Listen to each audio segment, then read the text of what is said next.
Good morning, everyone, or good afternoon, I should say. It's past noon. Hope everyone's doing well, and happy Saturday. It's kind of approaching the new year, so I'm hoping everyone is excited for 2021 to end and the new beginning in 2022.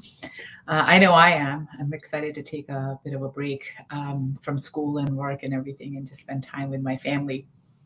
So, today's topic, and please feel free to keep chiming in with your comments and your questions as usual. I'm going to keep an eye on the comment box throughout. Today's topic is about imposter syndrome. And it's a big topic because I cannot tell you how many times in comments and in my DMs on Instagram and LinkedIn, or even when I'm speaking in front of a live audience, this question keeps coming up again and again and again. And it comes up with for everybody. I think everyone battles imposter syndrome to some extent, but specifically women. And as women, it comes from this place of feeling and being conditioned from such a long time in our lives, for generations sometimes, that being made to believe that we need to somehow downplay ourselves and diminish our fire or fit into certain boxes that society has prescribed for us in order to be accepted and respected. And then that kind of conditioning, or you're feeling like you always have to fit into some kind of a box or mold that's sort of been set for you, that kind of conditioning carries over in all aspects of our life. It doesn't just stay within sort of like our personal life. It carries over to our professional life, to our academic life.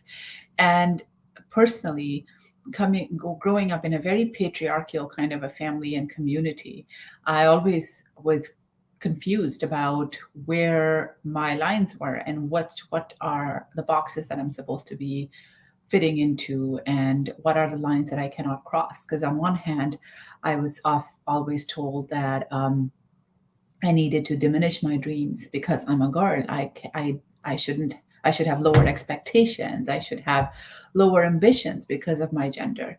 And on the other hand, I was also celebrated for the straight A's that I was pulling at school and the good grades that I was getting every year.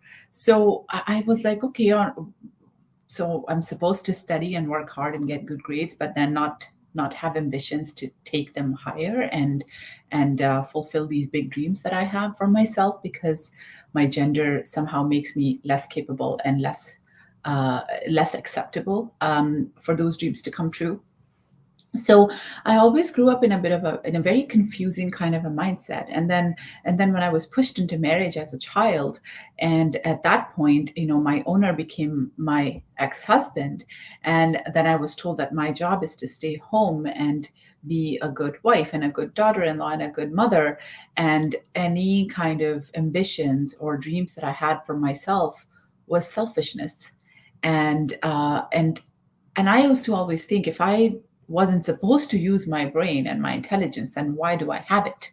It was like throwing away my potential, because I knew what I was capable of. I knew what I wanted to achieve. And I always used to say to myself that if I don't respect my dreams, then who will? If I don't fight for my goals and ambitions, then who will? No one will. So that initiative has to come from within us. And it's difficult. It's really difficult when we are surrounded by people who are telling us that we are wrong. When we are surrounded by attitudes of naysayers, of people that are telling us that having these dreams and goals is somehow a crime or a sin, or even beyond that, even just wrong because of whatever expectations. And I know that as women, we hear this so much, that, oh, you've got kids, you got to stay home, or and we carry this mom guilt that if we're going out and fulfilling our ambitions and career, then we're somehow being unfair to our children or to our families, because we carry this burden of taking care of everybody else, and we put ourselves on the back burner. Similarly, like when we achieve something, we start questioning it. do I really deserve this? Because we've been told all our lives, sometimes, obviously, in my case, I was always all very obviously told that I don't deserve respect or love. But in some cases, I mean, in a lot of cases that I hear from women all over the world, is that we hear these messages subliminally, like we hear them, through our society. Oh, don't you want to have children now? Isn't it enough? Haven't you gone through your career enough? Like, maybe you should think about family. Your biological clock is ticking. Or even other things like, why you don't neglect your family for your children. I mean, for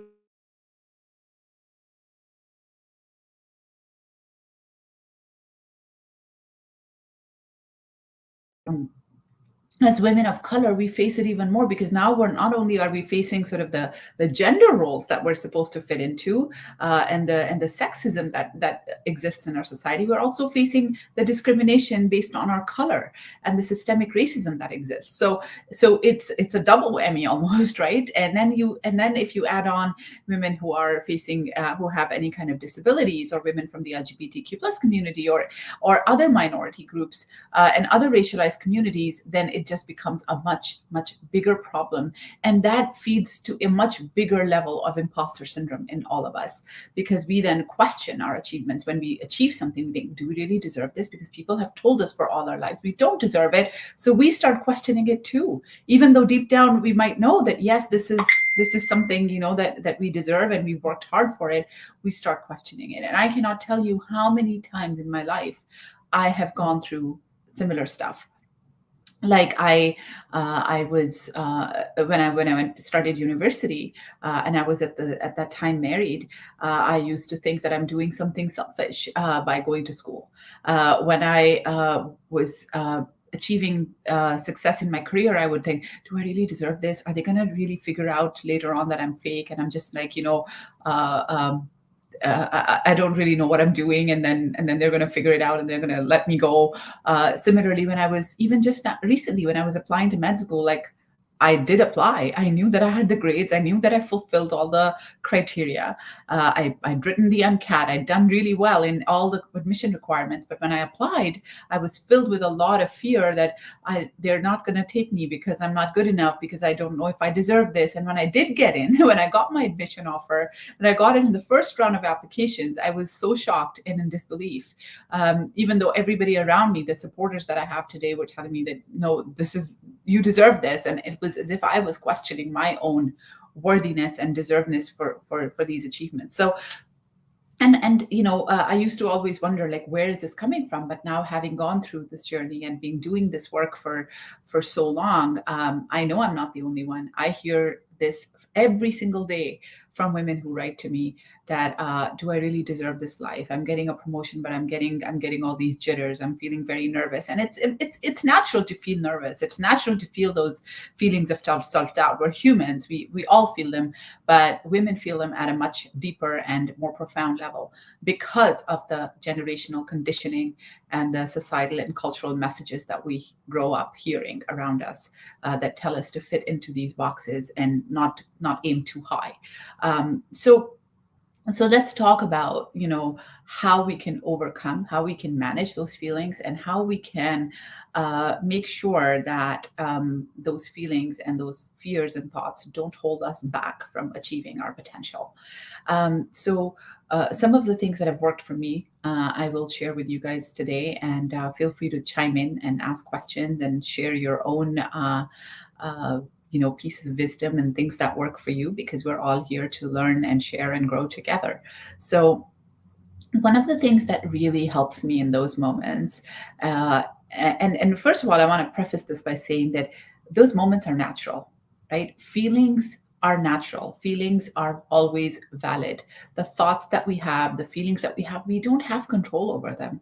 Very little. Like we might be having an amazing day, a great day, and suddenly a thought would come in that would make us feel really low. And and that's happened to me many, many times. Or we'd hear something, or something would trigger us in some way. And this happened to me last night. I was studying. I have an exam on Monday, And then I had a phone call with someone, and they said something that kind of rubbed me the wrong way. And it took me about an hour or so to just get myself back together and get back to focus on my studying. So it happens to all of us. So the feelings are not our enemies. Feelings are what they are. So we need to validate ourselves. But what we can choose and what we can change, because we can't change feelings, but what we can change is our response to those feelings. That is where our power lies, and that is where we have control, right? So we can't necessarily change the way we feel, but we can change our response to it, which eventually changes the way we feel. So let's talk about that a little bit. We're having these feelings of imposter syndrome, and I feel this way every time I go on a stage, every time I turn on my LinkedIn live camera every week. I'm like, do I have anything worthy to say? Will people like me? Will people resonate with what I'm talking about? I feel these feelings every time I'm in front of public. Every time right now I'm writing my second book, and I feel this stuff. And even when I'm having a conversation with my children, sometimes those things come up, because the way I parent is very different from the way my mom parented me, or other women around me that I grew up with parented their children. Like, it was a very didactic and obedience and fear driven kind of parenting that I grew up with. Whereas the way I parent is with support and love and care and unconditional support for my children, and being able to have difficult conversations, and being able, my kids call me out on all kinds of things, that mom, that what you said, it wasn't right, and it didn't drop us, and I'm quick to apologize and work through those things. I have no qualms in that, but it's very different from the way I was parented. So I have those doubts as a mom too. Like, am I doing this right? Because I had no roadmap, no one to show me what that parenting is like. I'm kind of figuring out what feels right to me and doing it that way. So it obviously, there are feelings of doubt. Am I doing it the right way? Is this the way it's supposed to be done? Am I having this conversation the right way? So those feelings are there, right? So I cannot change the feelings, but I can change my response to the feelings. So how do we do that? And one of the things that works really well for me is connecting with my purpose, connecting with my why. Your why is your core. And by your why, I mean WHY, why. So the why of why you're doing things. So as a mom, my purpose, or my why of the way I parent, is that I know the damage that the way I was parented caused me, and the cycle of abuse that perpetuated itself. And I grew up in a very fear based and obedience driven model, which then in my marriage translated to me being afraid and obedient and subservient to my ex husband, and eventually broke that cycle.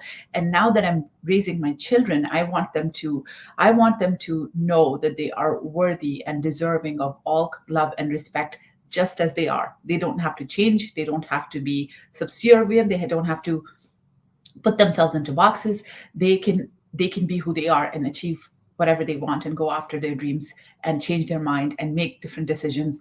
It's their life. They're in the driver's seat of their life, and I'm here to support them and guide them and catch them if they fall, yes, but I'm not in control. So it's a very different type of parenting, but I understand why I'm doing it. So even though I sometimes may not understand and quite know the what of it, the how of it, because it hasn't been demonstrated or modeled for me, but I understand why. And then I learn. So if I make a mistake, if I say something to my children that doesn't land quite right with them, or something that causes friction, I learn. I sit down. I educate myself. I read books about parenting. I even talk to my children, talk to other parents that I look up to, and that is how I learn. So reconnecting with that, and that helps me validate myself that, okay, the feelings that I was feeling of fear or imposter syndrome or anything was coming from the conditioning that I was facing. So it's not that I am not good enough, it's just that this is what I was taught. So that separation between this is what I was taught and this is who I am is extremely important and crucial in managing those feelings of imposter syndrome. Because just because I feel that I don't deserve to be on stage doesn't mean that that's true. That feeling is not stemming from reality of not deserving to be on stage. That feeling is stemming from the conditioning and the way I was raised by that women don't deserve success. or women don't deserve to be equals. I know that that's where that's coming from. So when you recognize the origin of your feeling and you learn to separate it from yourself, that is what ultimately helps you overcome it. Because you know that, okay, I'm gonna go on stage and I'm going to go into this meeting and I'm feeling this, like, do I deserve to say what I need to say? Will people listen to me? Do I have a good voice? Do I have my own good part? Like, all those things that are coming up for you at that moment, recognize that, okay, these feelings that I'm feeling right now, that I don't deserve this, or people won't like me, or people won't listen to me, etc., I'm feeling these because of the way I was raised, or because of what I heard in my past life, or the way like the subliminal messages that society gives to women, or other, like, you recognize for yourself where that's coming from. Everyone's journey is unique, right? um, but but understand and know that those feelings are not reality. Our thoughts are not reality, not all the time, like, not often, like most of the time they're not. Like, sometimes, yes, we can have thoughts about reality, but thoughts don't automatically translate to reality. Just because you feel a certain way doesn't mean that's what it is. So if you feel you don't deserve to be on a stage, or you don't deserve to be in a boardroom, or you don't deserve a promotion, that is not the reality. You do deserve it. But just know where this feeling is coming from, and then manage that accordingly. And that helps you overcome it and understand that, okay, yeah, I'm feeling this way.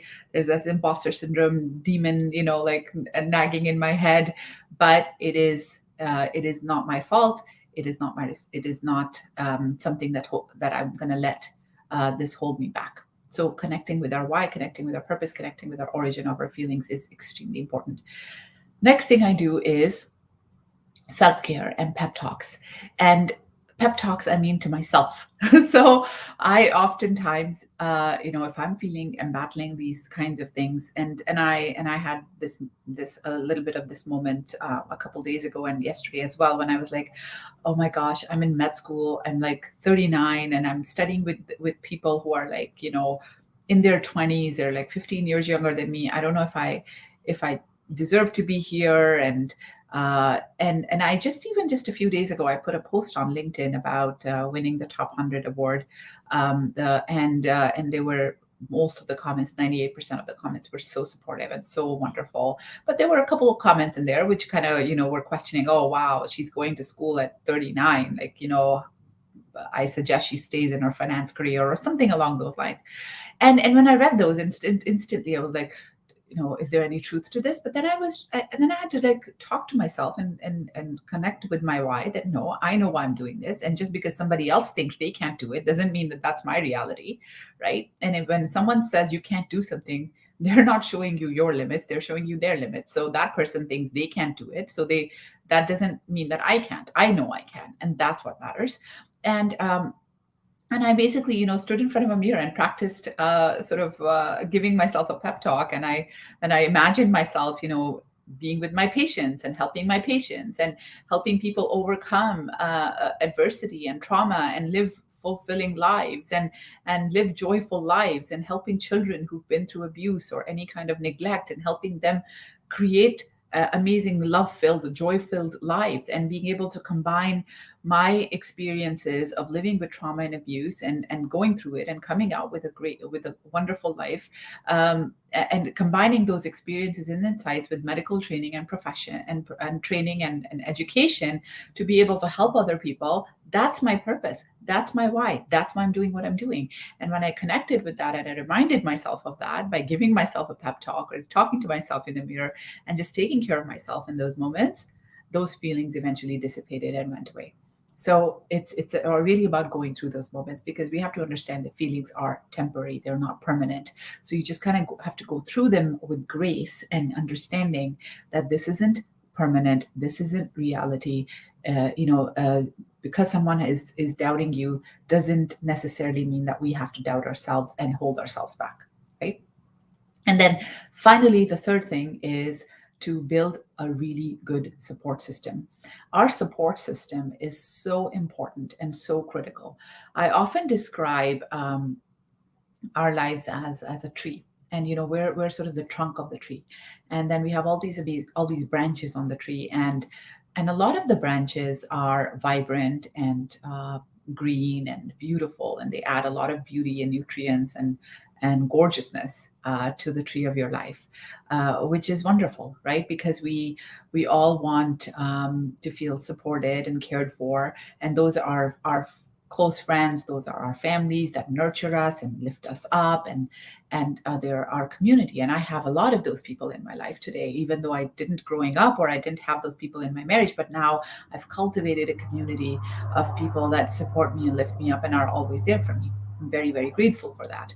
But and then there are some branches that will dry and rot and fall off. And those are sort of the people that kind of walk away from your life, right? They you might have, let's say you change jobs, or you move to a different city, or you just change your circle of friends for whatever reason, and then you kind of lose touch with people. Sometimes friendships kind of just dissipate, or people become toxic and just leave you, and whatever happens, right? Those are people that come and go from your life for different reasons. And I always say that people, when people walk away from your life, they are just leaving you with a bad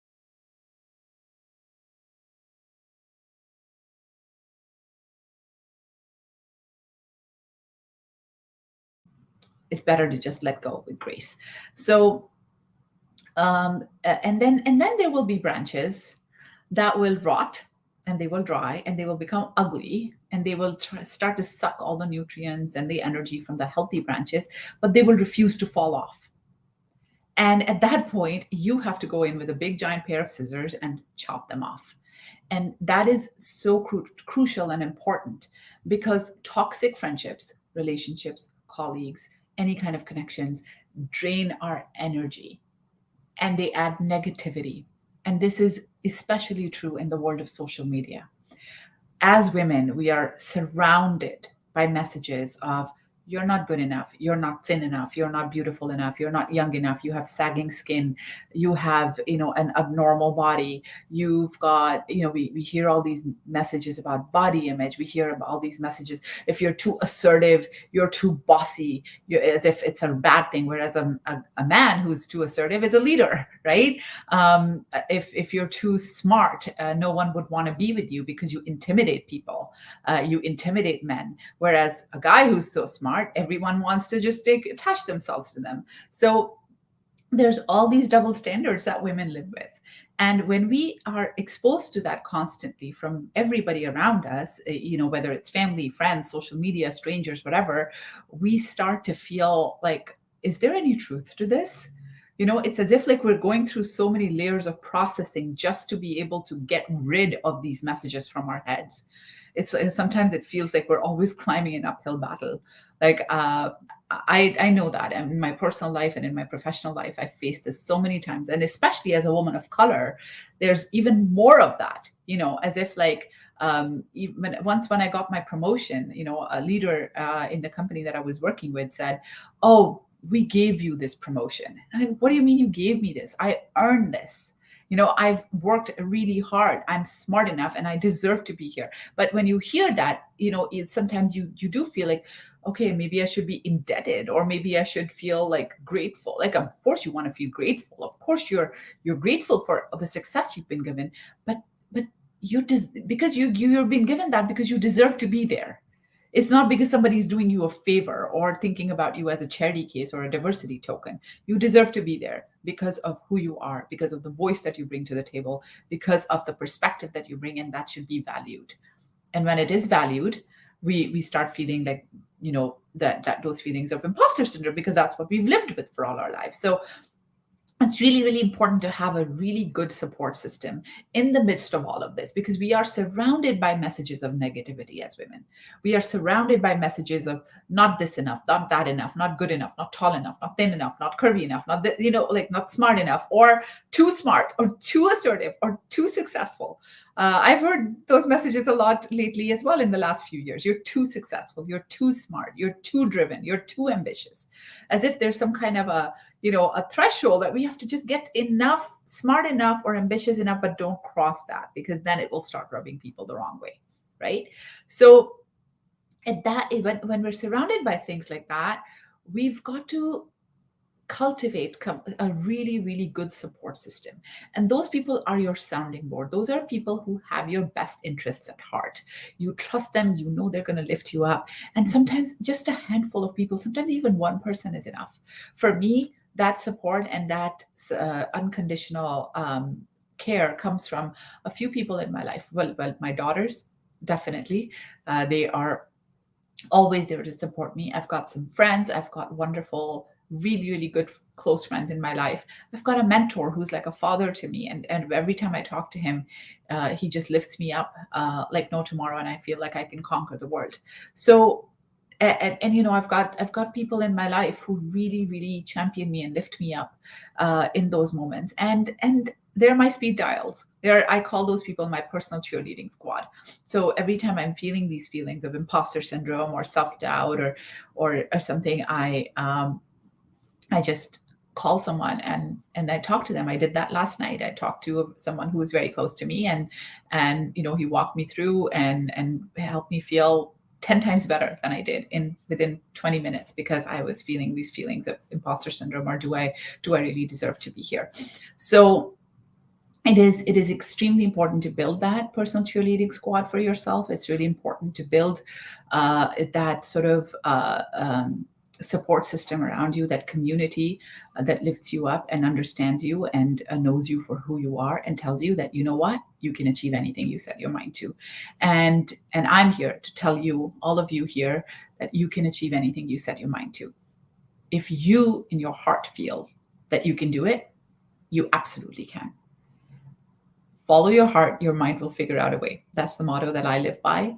And if you believe that you can do it, then that's all that matters. When I applied to medical school last year, I didn't tell a lot of people for that reason. I told a few people, and yeah, most of them supported me. But some people were like, "Really, you really think you can do this? Like at this age, at this stage in your life, etc." And even since I've been in, and I've announced, a lot of people have reached out to me. Wow, really? You know, you'll be like, you know, 45 or so when you're a doctor. Like, what are you thinking? So what? I mean, I've got more energy and more determination and intelligence than a lot of people that I know, and a lot of people around me, and that's not even a comparison. Those people have a determination and energy and intelligence about something else that I have no clue about, right? We are all on our unique paths. There's no timeline. There's no sort of like, if we're not robots, that this is the assembly line or timeline of our life, that you've got to complete your education by this age and get a job by this age and have kids by this age and all of that. If we all lived identical lives like that, then it would be a very boring world. So we're all unique. We're all unique on our own paths. Like, I had my children so young, that now I'm in my 30s and they're almost grown up, and in my older daughter's 20, and you know, she's independent, and my younger one's going to get there soon. So I have all the time and the energy in my life going forward to really focus on my own goals and ambitions. And this is the right time for me. For other people, there's, you know, the right time is sometime some other time. There's lots of people who change careers at mid stage of life, and everyone's life is unique and looks different. So it's really, really important to support each other, but most importantly, support ourselves and validate ourselves. That just because somebody is telling us we can't do something, that doesn't mean that we can't. It actually means that they can't. And if we believe we can, that's the first person and the most important person we need permission from is ourselves to do anything. And if we are in a position, we're somewhere, we deserve it. We are there because we deserve it. Our lives are unique. Our talents are unique. If we are achieving a promotion, we deserve to achieve that promotion. We've worked hard for it. If we are, you know, going up on stage and talking to somebody, it's because we deserve to be there. Our voice matters, our perspective matters. And celebrate ourselves, celebrate your effort.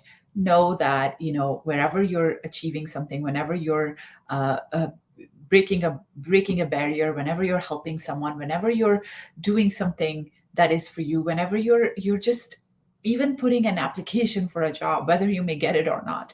You know, when I applied to medical school, like, I didn't know if I would get in. In fact, I thought it was a really, you know, small possibility that I'll get in, given how different I am than most of the students that are there, right? But I celebrated the fact that I applied, the fact that I hit the submit button on my application.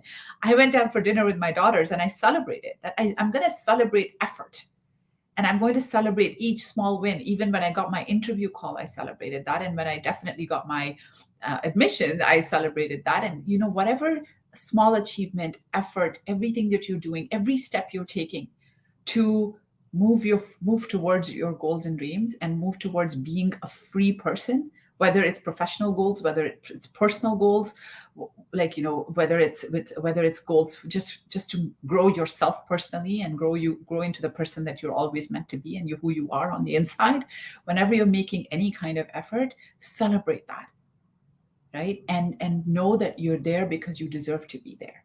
You deserve to be living a life that is true to who you are, and that is what that is and you deserve and you're worthy of all the accomplishments and the success, and all the different achievements that come your way. So hopefully this talk helped a little bit. If you've taken things from here that are helping you, please write to me. I would love to hear from you. I'm not going to be doing any more LinkedIn lives, Facebook lives until January, because I'm taking the next few weeks off to spend time with my family. But next week is the last week of medical school, so I'll be done with that, and then we're going away, and we're just spending some well-deserved family time, because my girls miss me and I miss them too. But we'll be back in January, and I wish all of you a very Merry Christmas, Happy Holidays, and a wonderful, wonderful New Year, and wish you all lots and lots of positivity and success, and just living a life that is very, very true to who you are in 2022 and beyond. So keep your questions coming, keep your thoughts coming, and ideas coming, and I will see you in the new year. Have a wonderful time, everyone. Take care. Bye-bye.